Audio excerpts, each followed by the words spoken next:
Take our lead, let's help you make your mark. Our goal is your satisfaction. Let us show you the way. Sleeping. Most people forget that neck pillows were originally designed to be used for sleeping in a bed.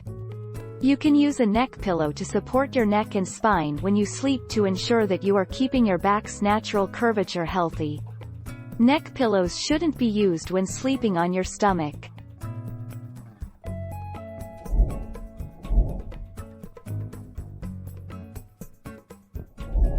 Make your mark, take our lead.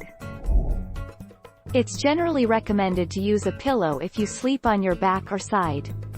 However, what's most important is that you feel comfortable and pain-free in bed. If you have neck or back pain, or if you have spine condition like scoliosis, sleeping without a pillow may be unsafe.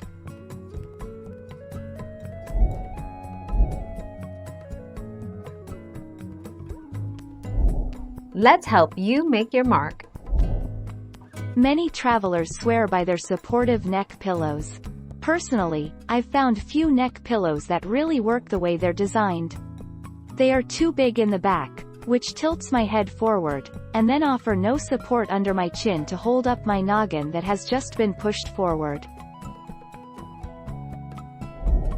Thank you for watching. Please subscribe and hit the bell notification.